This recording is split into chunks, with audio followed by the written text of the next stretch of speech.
You're listening to the Options Insider Radio Network.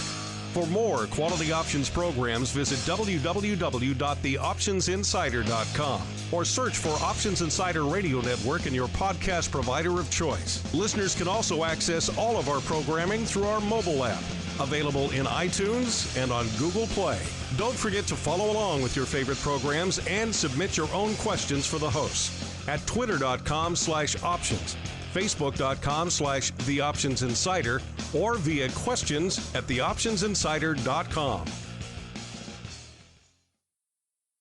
And now, it's time for the show that breaks down the options market, from unusual activity alerts to market analysis, strategy overviews, listener questions, and much more. If it involves puts and calls, then our all-star panel will break it down. It's time to hit the option block with your host, Mark Longo from the Options Insider Media Group, and co-hosts Uncle Mike Tosaw from RCM Asset Management, Andrew the Rock Lobster Joe Vanazzi from OptionPit.com, and Mark the Greasy Meatball Sebastian from OptionPit.com. And now, get ready to hit the option block.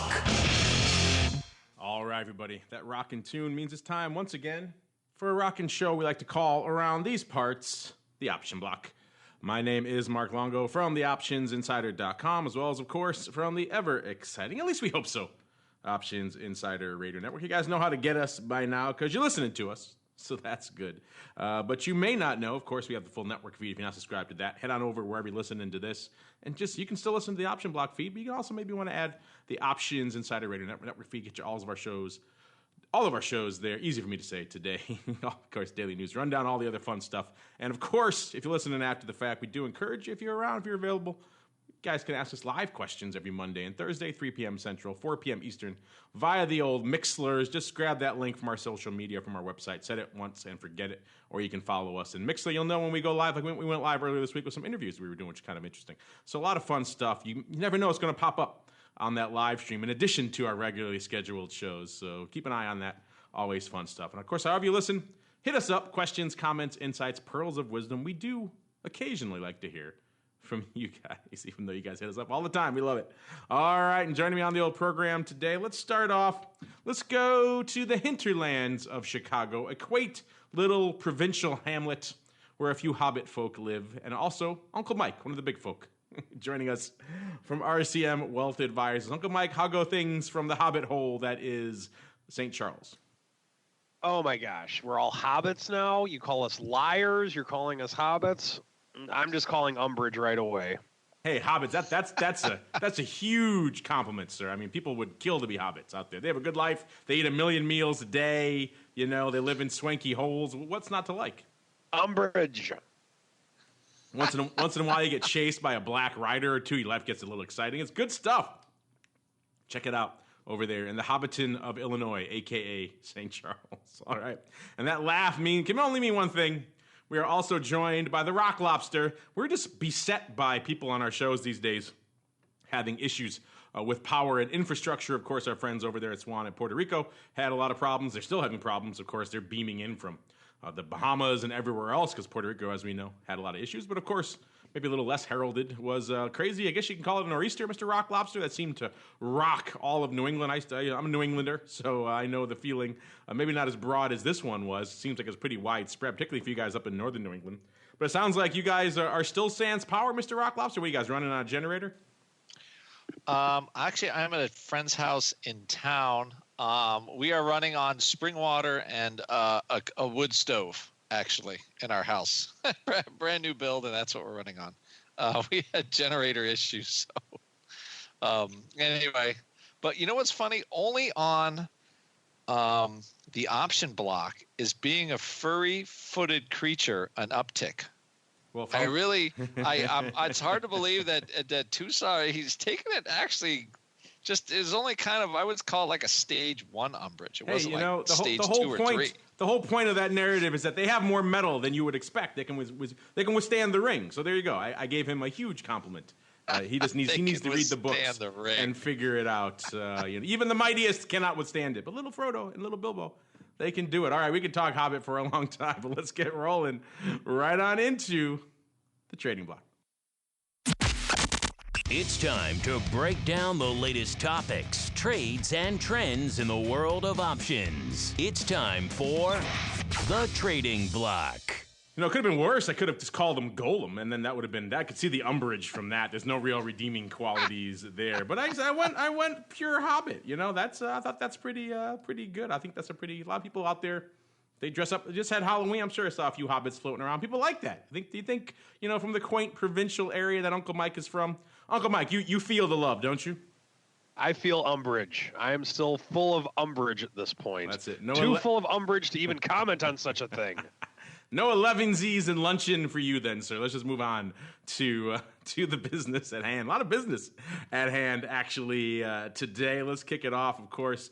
Market, again, kind of playing in the wait-and-see mode. We had the Fed, throughout the week, kind of earlier in the week, that kind of people had in a lot of wait-and-see, and now it seems like people are waiting again for earnings. Most of the major indices pretty much unched to end the day. S&P almost literally unched, fractionally up. Qs literally unched almost to the downside, fractionally down on the day. The Dow is the only one moving with any bit of any momentum, about 0.5% or close to it, to the upside. Of course, all this green on the screen means VIX cash perilously close to my prediction for tomorrow here on Vol Views. We are about 0.13 away. I think I was 9.65. We're at about 9.78 right now. So I knew she would run away from me and then slowly towards the end of the week come back to my territory, come back to my bullseye. So we're looking pretty. Oh, it flirted with it this morning. Got down as low as 9.67. So she just teasing me. I don't know if you VIX is a she, in case you're wondering. So she was flirting with me this morning. We shall see tomorrow if my prediction comes to pass. I got a feeling it's going to look pretty good, but we shall see. Of course, we still have a little bit on the radar. I got non-farms. We'll get to that, of course, in a little bit. But let's top things off, Uncle Mike. If you're over your umbrage, tell us, sir, what was catching your eye in today's activity, and what perhaps maybe these days after hours may be catching your eye? Well, we got the fruit company, of course, coming up. Excited to see what's going on with that here in a little bit. Very exciting announcement of a new Fed chair that the market looked at and didn't care about. It really wasn't a surprise, though. I think everyone saw it coming. With everyone pretty much figured it would be Powell, so the market just really didn't care, quite honestly, and because a lot of this was already factored in, because it was one of those situations to where it was really old news, even when it was breaking news, so to speak. So we had that. Silver has had a little bit of a run the last couple days. It's kind of held, so we did not have a sudden drop in that. Oil is continuously, we are at well above the 50 mark at this point, and almost to the 55 handle. So we're getting pretty close to that. So we have that going on, and then Facebook had a little bit of a drop today, roughly 1%, nothing too special, but I think the main story of the day of what's actually going to do anything is the plethora of earnings with which we have coming very shortly. Yep, we got Apple popping off in a little bit, probably coming off right now. Before we get to that, Mr. Rock Lobster in between firing up the old stove. So you're kind of living really Maine style. That's how they call it over there, right? You got the stove and the candlelight. That's kind of the way they usually do it in Maine. Is that correct? It's certainly the summertime for us, except for the coal stove part, because you don't really need any electricity in summertime here. It's it is pretty idyllic. But I would guess, yes, that is slightly, although I think a lot of Mainers right now could use some power. I think we had, 2.5 million people in the state, and 400,000 were out of power on Monday. So it's a pretty big percentage of the state with no power. It's the first time I actually saw telephone poles in the state down, just falling over because trees took them out. That's what you get for powering everything with that one plug in the down corner of the state. So you gotta expand that power grid in Maine a little bit. But that said, while you were struggling for the bare necessities of life, sir, aside from that, from your primal struggle to survive and keep your family alive, aside from those pressing issues, what was catching your eye and what was lighting it up in the pit chat today, sir, as all this earnings palooza ahead of us? Several things. Tesla, just kind of that pin to 300 was it got people a little excited. Also, VIX had a pretty decent range today, like like a one-handle range for not a lot going on. So there was some interesting trade in there for our chatties. Actually, just trading puts and VIX. Also, and there's a couple of side earnings. Just a stock I watched to see how low it can get. Teva Pharmaceuticals, like a $70 stock last year. It's $11.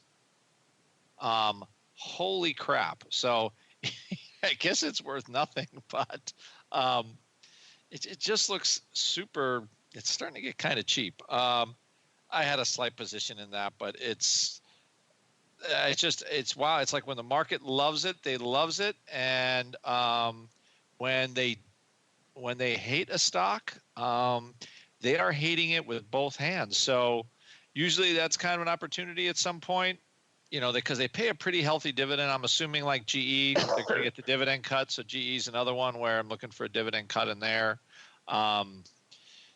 But when the market loves stuff, I mean, you look at a stock like Microsoft when we had earnings in there last week.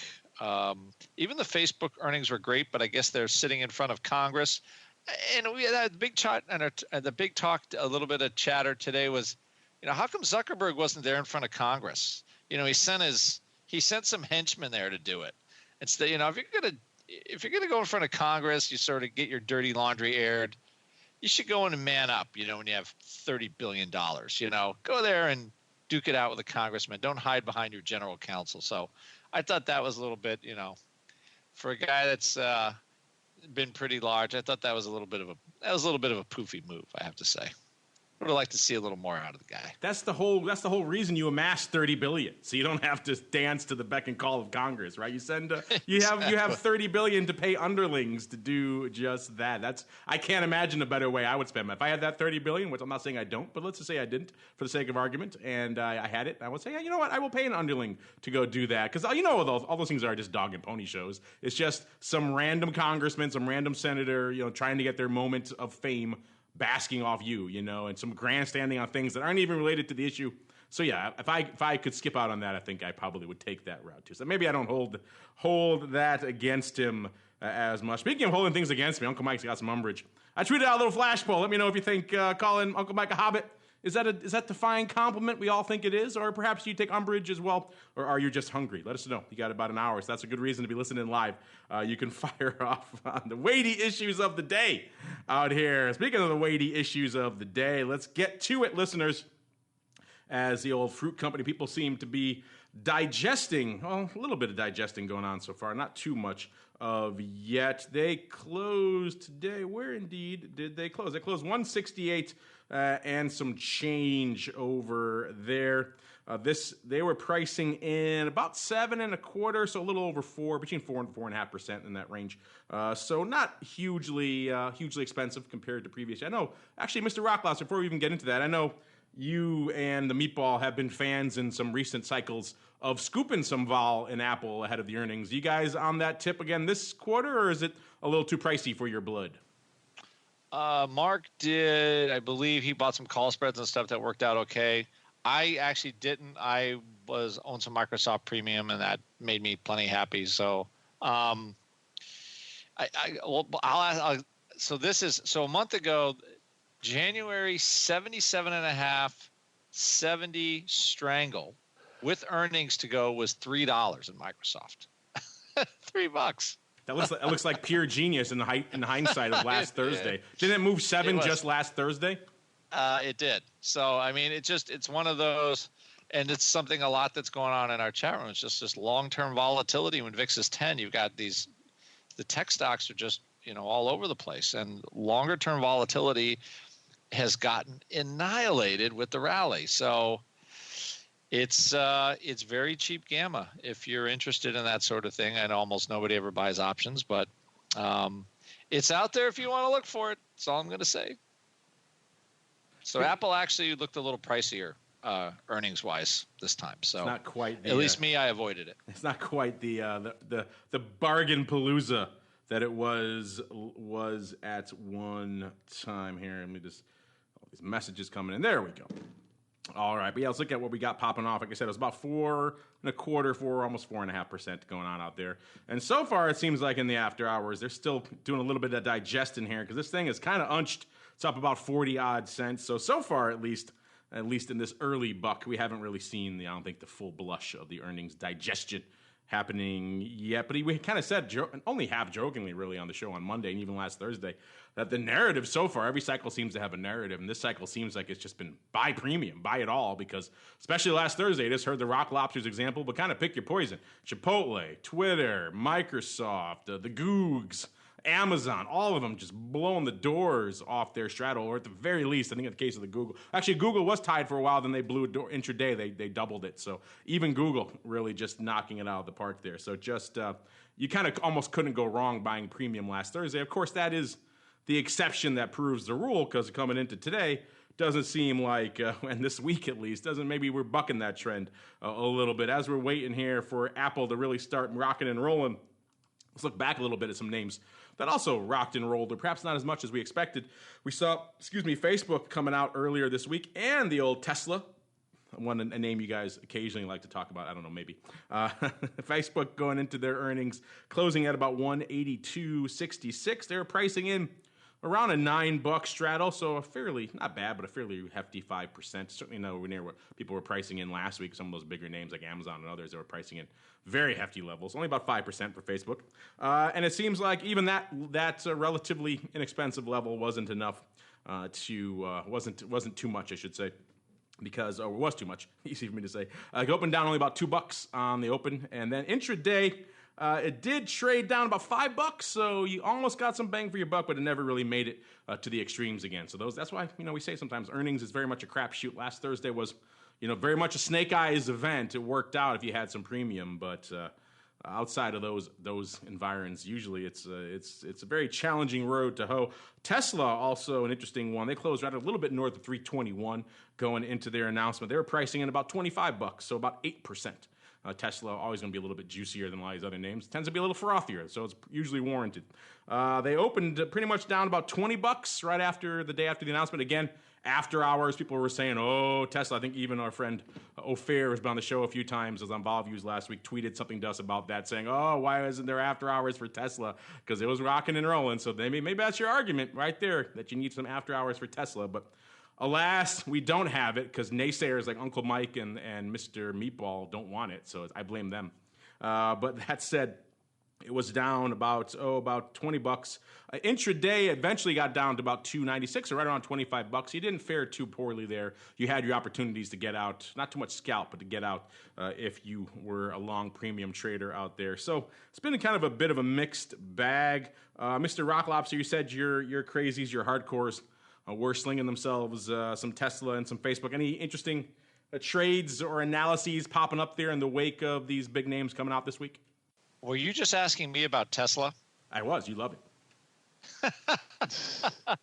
What I'm looking actually now is, this is always the same thing that happens with Tesla, where we were looking at some vol crush, short-term vol crush today, and stuff expiring tomorrow.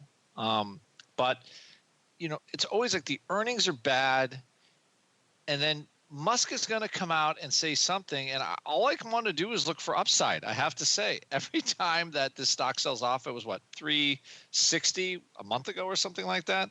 I'm just looking for cheap upside again. So all I can really say is, I'm not going to fade that guy until he's exhausted every resource, and I don't think he's anywhere close to it at this point, to be honest.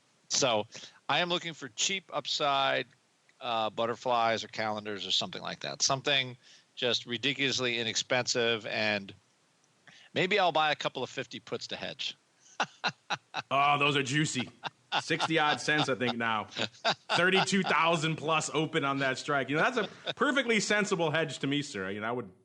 Who wouldn't pay 60 cents for a 90% out of the money puts with a year and a quarter to go, something along those lines. Just so juicy. We'll get to the numbers on that in a little bit. I know you guys like to sling some Apple. Maybe less so now, but it has been rocking and rolling again. Uncle Mike, you're kind of on that tip.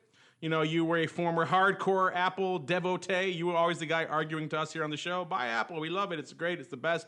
Of late, not so much. I think it's still part of maybe a small allocation, the strategic night, but probably not a big one. What's your take here? Have you changed your innovation index requirement? And anything you're seeing from today or from the numbers? Again, it's only up about 50 cents, so not really, kind of still unched in the after hours here. Maybe taking a while to digest all the nuances of those numbers and count up how many billions they're sitting on in cash. But that said, anything else catching your eye here from Apple so far? No, not yet. I mean, with Apple, I think it's still a good company.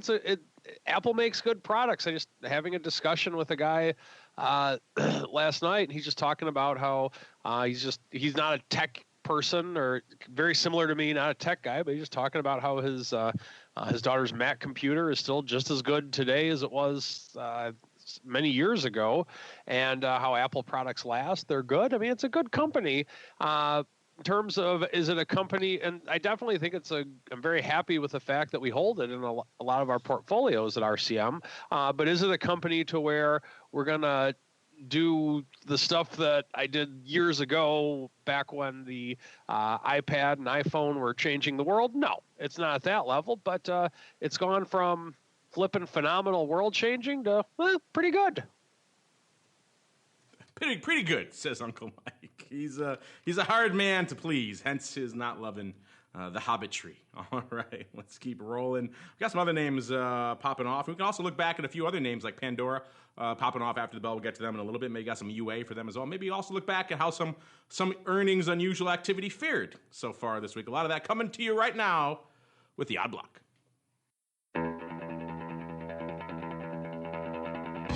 It's time to break down the most interesting, unusual, and downright questionable options activity that's been identified by theoptionsinsider.com. It's time for the Odd Block.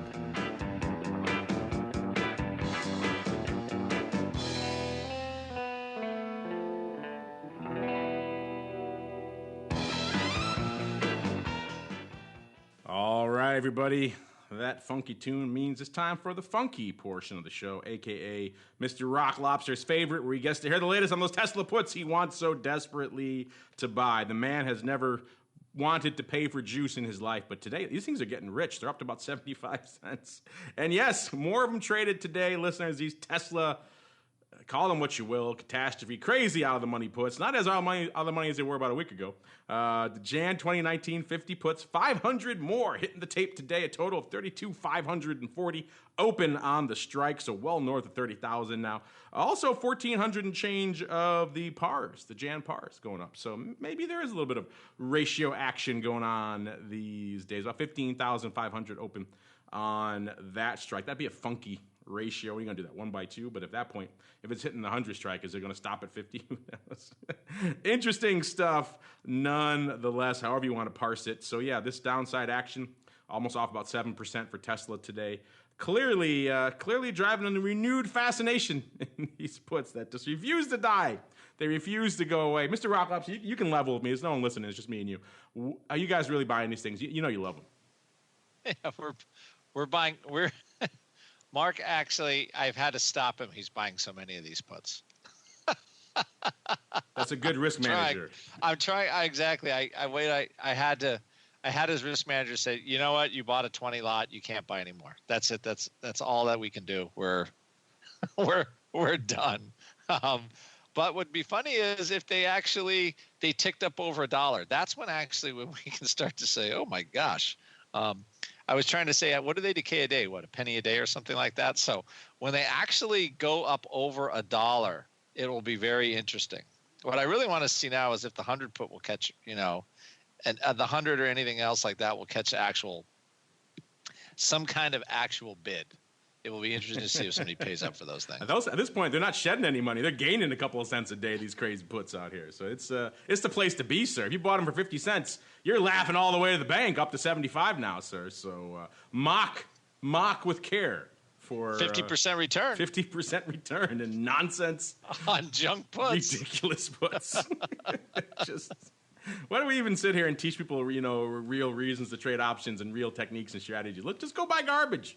Go play the yo on the craps table. It works. Look, here's living proof that. Well, if you buy out of the money enough, decay is so low that even if you get a 60 handle move in the underlying, you know what? You make 50% on your puts. You just have to go out long enough in time.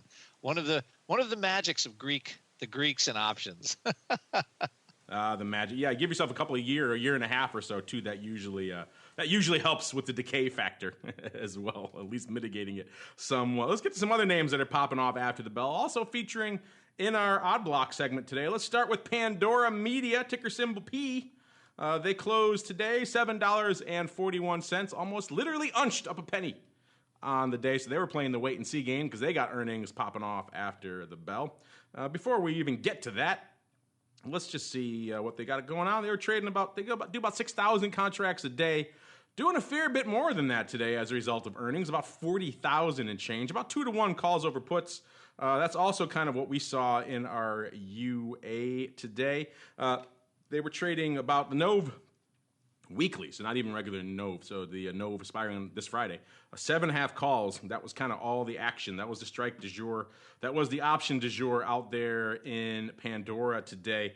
There's about 3,000 open, almost 14,000 hitting the tape on that strike today. So a lot of action on that strike, including a big block, almost half of that, nearly 6,000 going up, just gobbling up that offer, devouring it for 45 cents in the middle of the day. So interesting stuff to see. People are doing some short-term plays. Clearly all this paper is opening. And at least so far, didn't appear to be an overwrite because they're aggressively lifting that offer there. So it looks like paper was liking that upside. Let's see how that's, well, before we even get to that, let's look at a little chart here of good old Pandora. Check back in, see how it's been performing. It's been actually a surprisingly active year. You know, I think of Pandora streaming media, you don't think maybe as super active, but it's been moving. It was up to about $14 back almost a year ago, December of last year. Now, obviously, about half of that, right in the $7 and change range. So not exactly been a banner year for Pandora. And a lot of the action today may be looking for a bet on a reversal of that. Let's see, they were pricing in, I said they closed about 741. They were pricing in about 90 cents, so right around 12%. Let's see how they're faring in the after hours, if this paper was well-timed or not. So far in the after hours, they're off about 30 cents. So they're not meeting their straddle, and they're moving in the wrong direction for all these call lovers out there. Mr. Rocklofts, just kick it off. Any of your hardcores, any of your crazies, do they like Pandora in the pit chat? And then what do you think of these... of this kind of call-palooza, perhaps ill-timed call-palooza ahead of earnings here? Definitely ill-timed call-palooza. This is actually a company that this is a wife company where she likes certain companies and she tells me like she likes what they do. So I have to start looking at the stock, and her track record is actually very good. Right now, we haven't done anything yet with Pandora because she likes using Pandora. But it seems to be kind of, I almost feel like this is just one of those other concepts where they're going to fight Amazon or fight an Amazon clone or something like that. And there's Spotify, and it's like the space got so competitive so fast, and, you know, it was a good product. And so at least as of right now, I think any call buyer is going to be a little miserable in Pandora, as any call buyer has been for the last year. So, the track record of some of my wife's stocks notwithstanding, this one right now is having, I believe, a little bit of a problem. So it's just a little, it's having some issues, I think, and I don't know if those issues are going to go away. So good product, but can't make any money. The wife meter, that's how you judge these stocks. You do your fundamental analysis, then you check to see if the wife is knowledgeable of it, and if she is, you just immediately dump it. That's the deal. Well, no. Actually, her record is astonishingly good, so when it's that good, I gotta take notice. She's a bit of a contrarian too, I might add. Oh, so surprising that she married you and moved to Maine, and she's a contrarian. I find that hard to believe, sir. Interesting stuff. We'll leave the social commentary on Mr. Rocklobster's political, or I should say personal life aside. You guys slinging Pandora? Let us know. These calls were not cheap. They paid 45 cents for what effectively was at that point a daily option. People are always asking us, are there going to be dailies? There you go.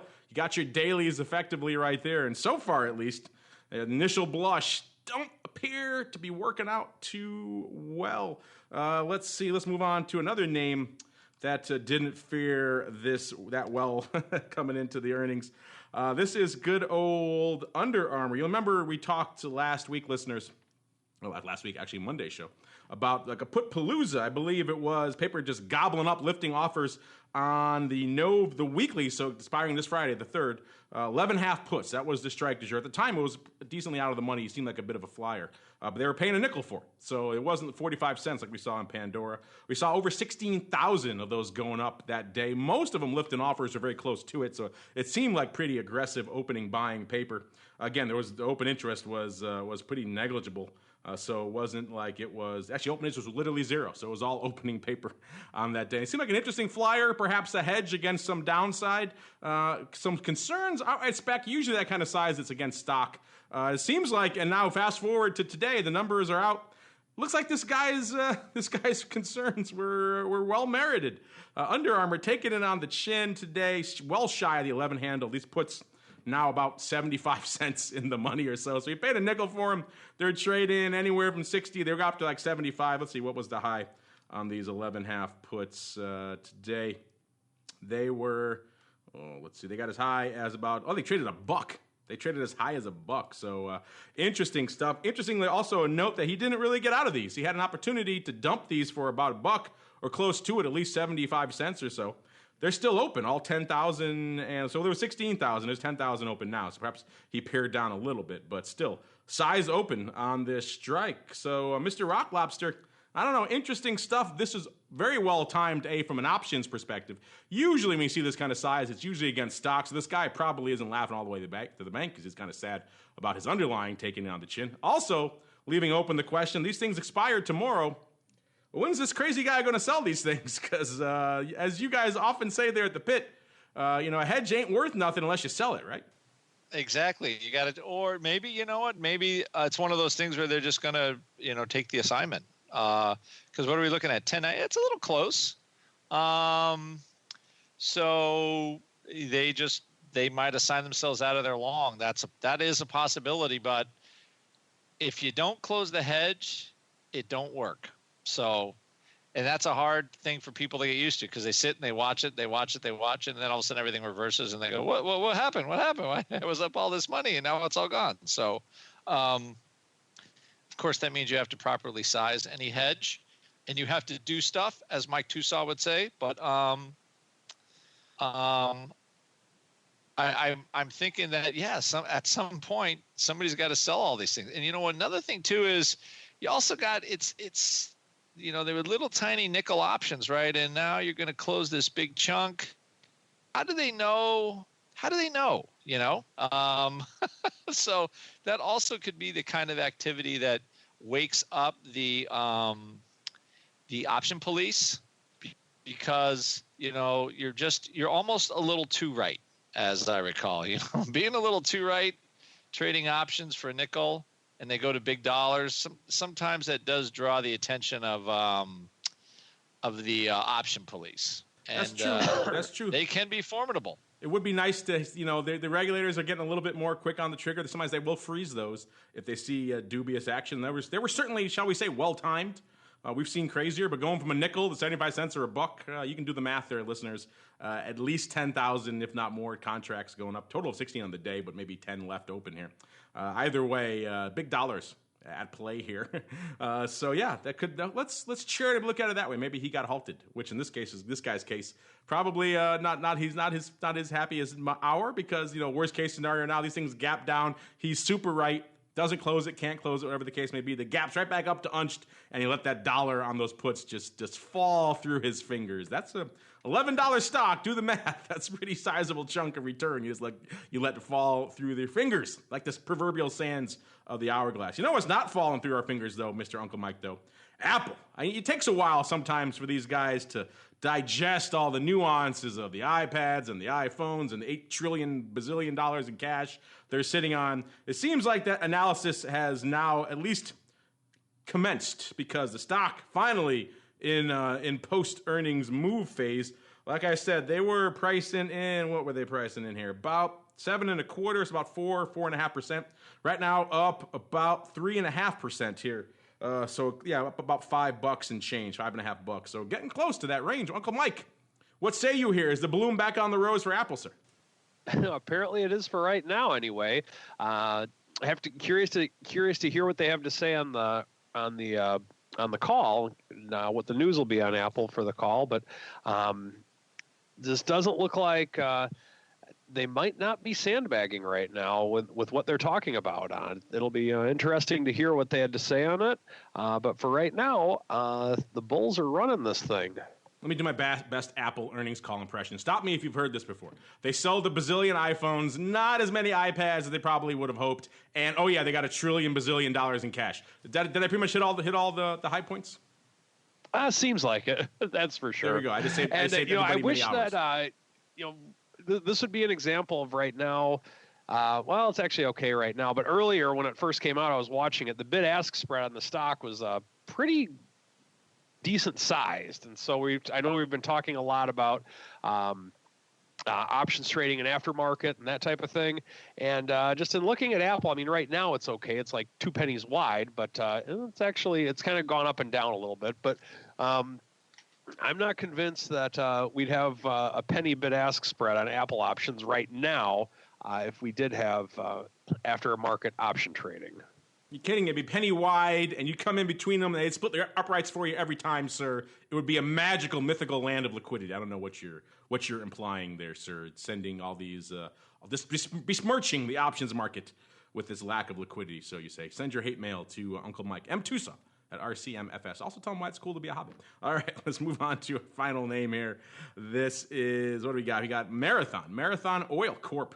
Ticker symbol MRO. You know, wouldn't be an odd block if you didn't have some sort of petroleum refining, exploration, etc., transportation, so on and so forth type name. Marathon stepping in for that today, closing right around $15.50, up about 60 odd cents, nearly 4% for this cheapy name. The name it does about 10, almost 11,000 contracts a day. Today doing a whopping 80K. Big action, including Mr. Rock Lobster. Of that 80K, about 30 plus K coming in a pretty sizable quote-unquote buy-right, maybe the opposite way of what you're thinking. Usually you're thinking buy-right. People usually think buying the stock, sell the calls. A little bit of a flip of the script here. It looks like they got someone gobbling up the calls to the tune of 30,000 of them for pretty much lifting that offer for about 49 cents. The stock was, I don't have exactly where the stock was at the time, but probably in this 15 to 15.5 range, I would go out on a limb and say. Open interest, non-existent, 55 contracts here. So pretty much all opening all the time. This thing coming on the heels of earnings. Looks like the market liked what it saw. It closed yesterday going into earnings, around 14 1/4. And today, like I said, up about $1.22 or so. So a good run here for Marathon after seeing a year that was kind of interesting, hit highs like a lot of names, nearly $20 back about a year ago, then kind of slowly dropped down. Looks like it hit its nadir back in August around 10 and change, and now back up to about 15.5. So it's been an interesting run. Mr. Rock Lobster, take us home here with Marathon and these buy-right calls, size opening here in MRO. So on these calls, would you think they were buying these things, or do you think they're selling them against stock position?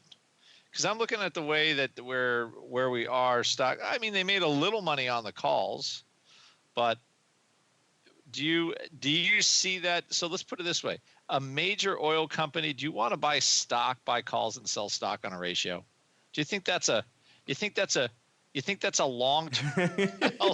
This is not the Mark Longo recommended odd block. This is what they do odd block, and I've seen weirder things. I know, but it's called. But anyway, I'm looking at it.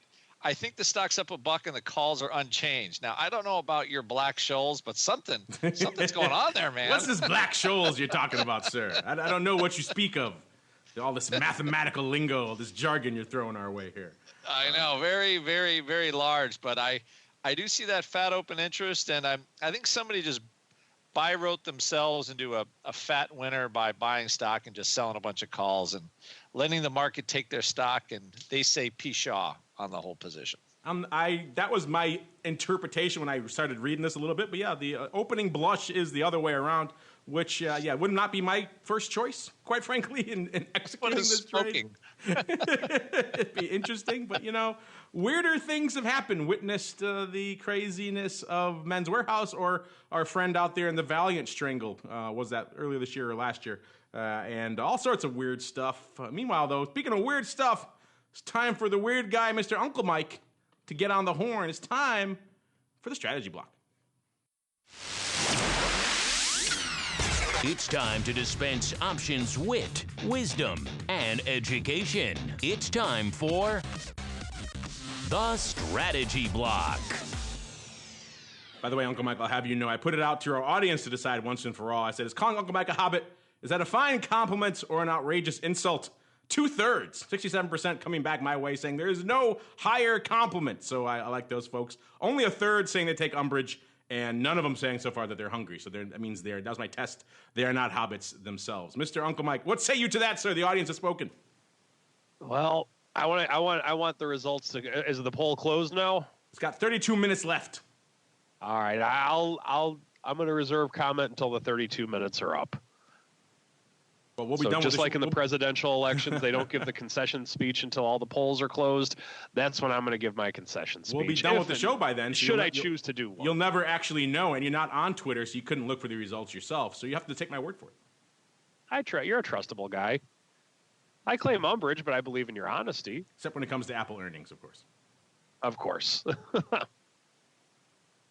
So, all right, well, let's kick off the strategy block for today. It's getting to be that time of year again when I think our audience members need to start taking a look at how they can take advantage of tax savings potentially. So let me just give you a few pointers and ideas of some things with which you can do. And then I will touch briefly on our beloved 1256 contracts for SPX or for futures options or that type of thing, which we'll talk about in a moment. Now, with this, I want to give you guys an idea of one way with which you can do it. Let's say that you have two stocks in your portfolio. Now, of course, most people are going to have more than two stocks in their portfolio. One of them has done very well on the year. The other one has done very poorly on the year, let's say, and has gone down. One way with which and let's say you're looking to just kind of clean house and start over the next year. Well, one way with which you can take away some of the tax sting that you're going to get from the stock that's making you money when you sell it will be to sell the stock that's losing you money. Now, of course, let's say that the winning stock is up $1, the losing stock is down $1. If you were to sell both of them minus commissions, it would be the two would cancel each other out from the standpoint of taxes. You would have neither gained nor lost any money. So what can you do? What are some things that you can do to kind of look at this in a more realistic setting this year? And what I would say is if there are some stocks that are down in value that you've had in your portfolio for a while, they're just not working out, whatever the case may be, then now would be the time to get rid of them. Reason being, you can lock in a loss on your taxes should you decide to do so. Now, here's the thing with which I want to make sure that you're aware of. That is the wash sale, meaning that if you just sell that stock and you were to buy it again the next day, then you wouldn't be able to claim the loss on the stock, or the day after for that matter. It goes on for 30 days. So if XYZ stock has gone down in value and you want to sell it to take advantage of the tax loss that you could get on it, remember, if you are to get back into XYZ stock, do not do it until at least 30 days after you get out of it. Otherwise, you won't be able to deduct the loss on it because it will be a wash sale. This is something to consider when you're looking through your portfolio. If you have you had a good year trading options, let's say, and that's a smaller section of your portfolio. In the larger section of your portfolio, you have a variety of stocks. Maybe sell one of the stocks that is down in value, should there be one, to make up for some of the gains on the options.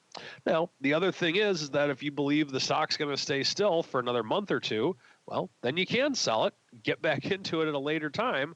You're able to take advantage of the tax loss and then still get into the stock again at a later date. Something to think about. Once again, everyone's tax situation is different, so make sure that you consult with your tax advisor before doing this.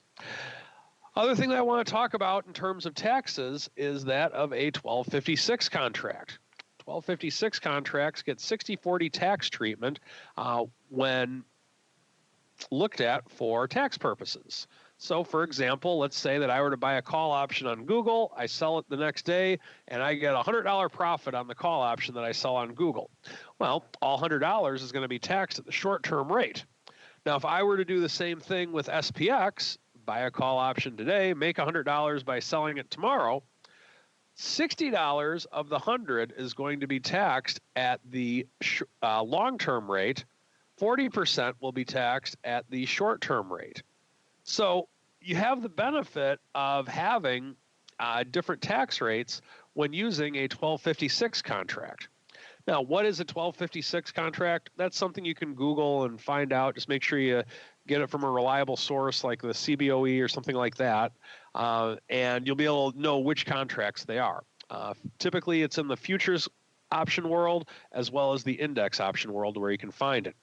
Now, the thing that you do need to be aware of if you have a 1256 contract, if you were to hold it going into the following year, so let's say I were to buy a June SPX option right now, in the eyes of the IRS, even if I hold it until next January or February, I'm literally selling it and rebuying it on the 31st of December because at that point it has to be what's called mark to market. Make sure that you have an understanding of that. And if you have any questions on this, of course, feel free to give me a call. I'm more than happy to work with anyone, which I'll talk about at the end of the show. And other thing that I'll be looking at is the Trump tax plan that was released today. See how that affects this, or see how and if this would affect any option or stock trading strategies. And that is all I have for today on the strategy block. All right, Uncle Mike left us with some time, so let's see if we can get some of your questions and your answers onto the show with a little bit of the mail block. It's time to take your seat on the All-Star panel as we read your emails, tweets, Facebook messages, website comments, and much more. It's time for the Mail Block. All right, everybody, if there's one thing everyone has on their mind right now, in addition to earnings, it's all things crypto. Bitcoin, hashtag crypto, all that crazy stuff. So we asked you, CME announcing they're getting in the game now with their own futures. They expect to have launched by the end of the year. SIBO obviously announced theirs a few months ago. So a lot of people diving into this space. We asked you guys. Plus, just judging, of course, by the poll, CME puts out a question poll for our show we do tomorrow with them, asking about crude and wheat and all the other products. We talk about gold, and everyone wrote in for crypto and Bitcoin there too. So the Bitcoin love is just all over the place. So we thought we'd ask you guys, since you all have this deep love, or perhaps hate, for all things, either way you're fascinated with all things Bitcoin, just blew past $100 billion in the quote-unquote market cap arena. Take for that number for what you will. But that said, you guys are always asking us when the options are coming. Let's just say they're available. Let's say they're trading right now on Bitcoin. What would you do? Would you buy calls or call spreads? Would you buy puts or put spreads? Would you turn around and sell the covered call? Or you tell me you can't stand crypto, you're done with it, you hate it. Mr. Rock Lobster, I know what an old curmudgeon in New England must be thinking about this right now, but I'll keep an open mind. What say you, sir, here to our poll? And more importantly, what do you think our audience is saying? I think they want their crypto. I think I want my crypto. It's catching the imagination. Nobody likes, everybody likes something that goes up a lot. And I think that's it. The interest in this is not going to go away. And I think it's really only just started to touch the public on this one. So I think it's going to get much crazier before it gets less crazier. So you think people are buying calls, they buying puts, they're selling covered calls, or they hate it? What do you think?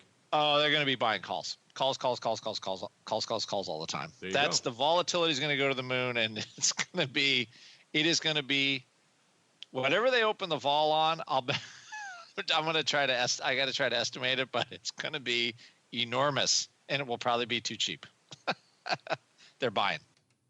Yeah, that seems to be a popular. I won't lead the discussion, but that seems to be, shall we say, a popular. It kind of reminds me a little bit of Apple back in the day. But that said, Mr. Uncle Mike, what do you think our audience is feeling, sir, on all things crypto? I'm going to go with call spreads, and here's why I say that. People who are typically savvy enough to follow something like Bitcoin and be up on the news of Bitcoin coming out and that type of thing, I think they're going to be savvy enough to actually do a spread over just buying calls. So I'm going to go with a call spread on this. There you go. Trying to be savvy there. I like it, Mr. Uncle Mike. Let's see what the folks have said so far here. We got a couple days left. Goes to the end of the week and into the weekend. Actually, give you a little bit extra because you guys like your crypto. 52% right now coming in on the Rock Lobster and Uncle Mike's train. Buying calls or call spreads. 20% saying buying the old puts or put spreads. 19% saying they want nothing to do with it. 9% only saying covered calls. I thought more people will be looking for exits. Kind of surprising. All right, let's fast forward again into, let's see if we got any quick questions. People asking here about Teva. Teva taking it on the chin. Teva Pharmaceuticals here. This is, of course, TEVA as a ticker. Off about nearly $3 and nearly 20%. So big action out here. Obviously, market not liking what they're seeing. They had earnings before they opened today. The name does about 58,000 contracts a day, doing about 5x that, nearly 250 today. Mr. Rocklops, I know you were kind of mentioning this one before earlier. Was this one lighting it up in the old pitch chat today? And what do you have to say to folks who are looking at Teva here? It was kind of a closet stock of mine as a trade because it was trading 20 actually about a month ago. This is another long-term vol buy, which has worked out pretty good. I'm now just trying to figure out how long and how to get long this one. If for whatever reason, this was like a $75 stock.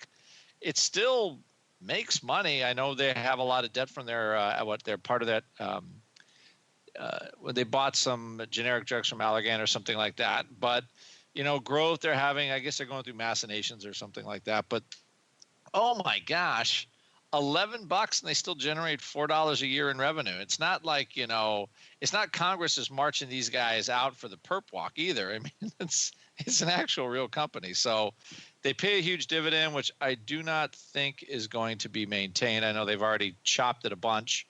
But still relative, I don't know. It's just one of those. I could see.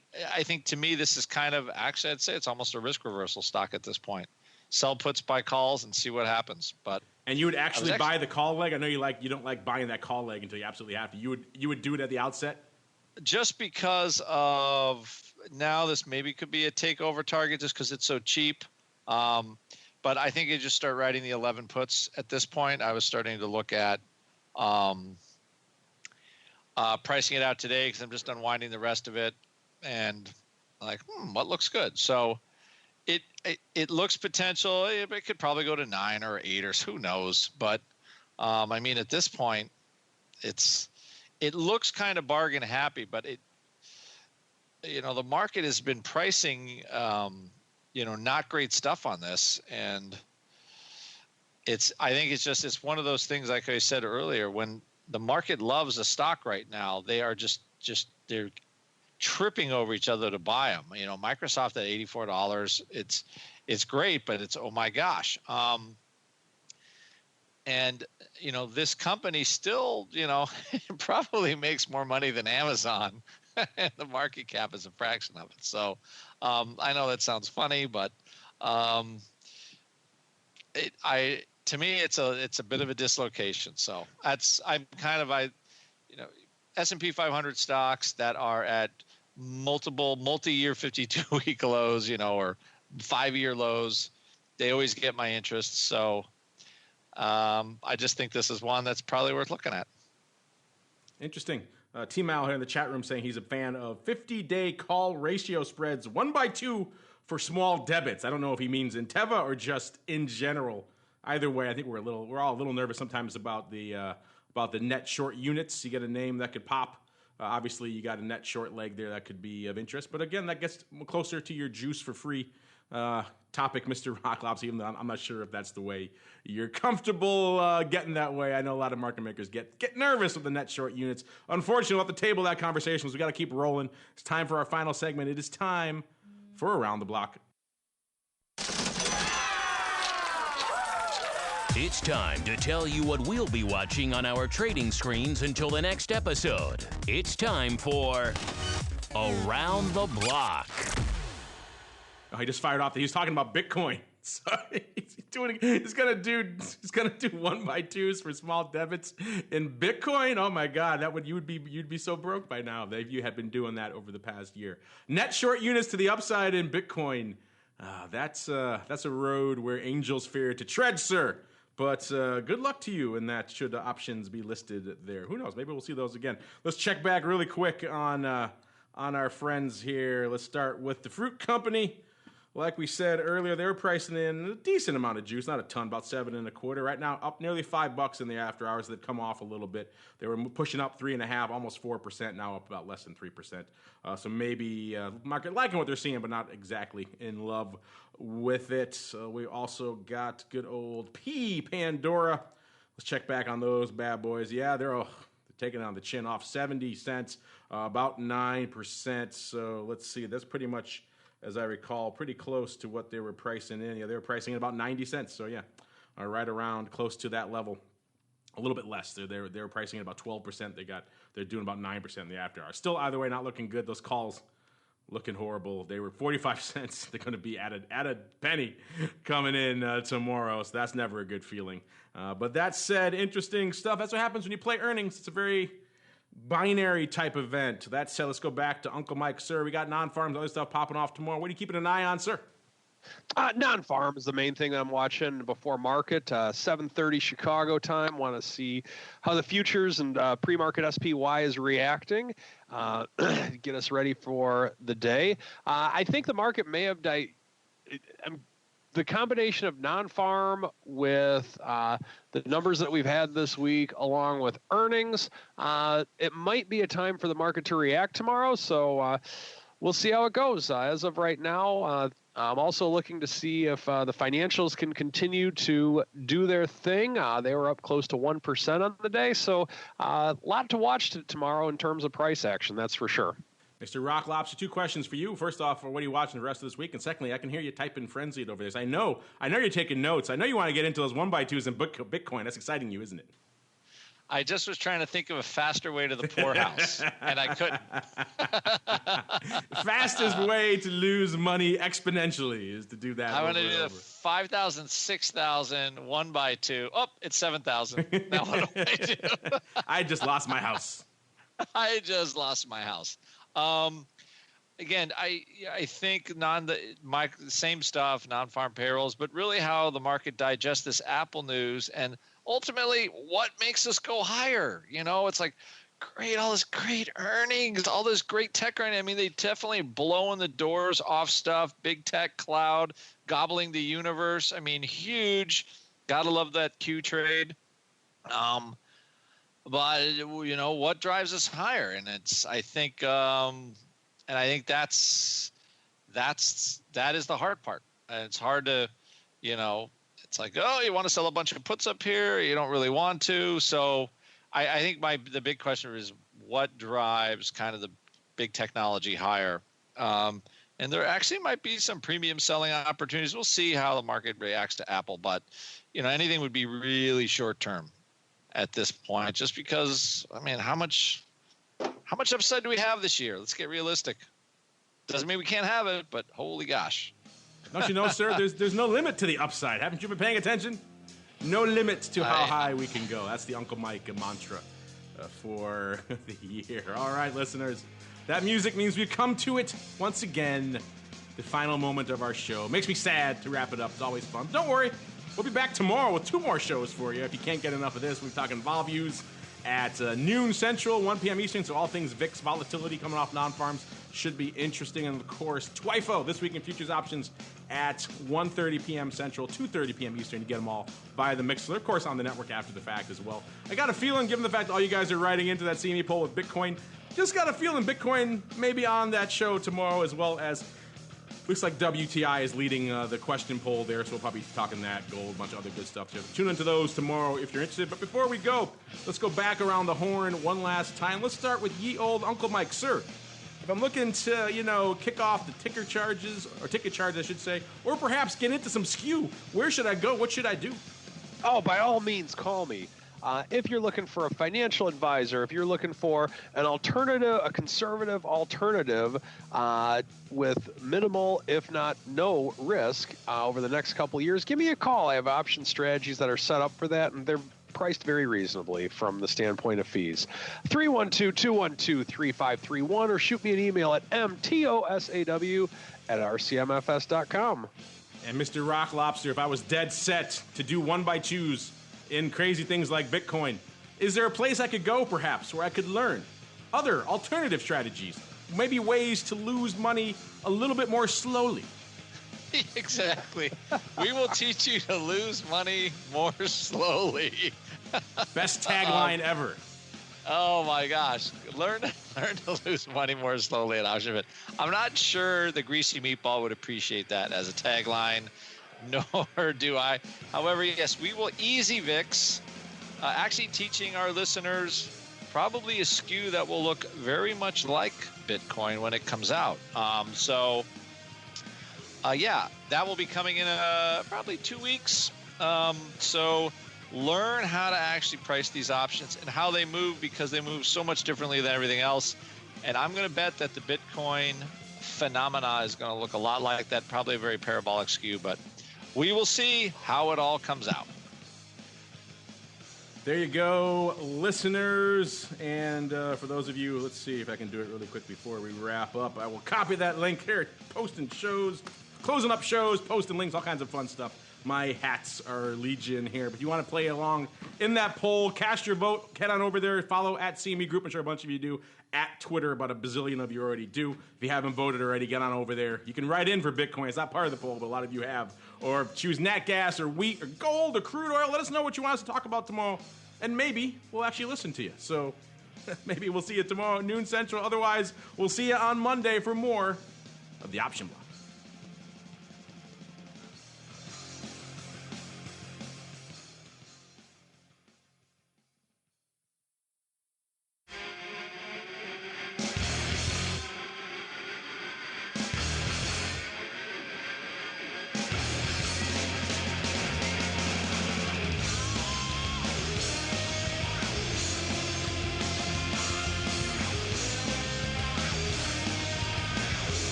The preceding program was a production of the Options Insider Radio Network. For more quality options programs, visit www.theoptionsinsider.com or search for Options Insider Radio Network in your podcast provider of choice. Listeners can also access all of our programming through our mobile app, available in iTunes and on Google Play. Don't forget to follow along with your favorite programs and submit your own questions for the hosts at twitter.com/options, facebook.com/theoptionsinsider, or via questions at theoptionsinsider.com.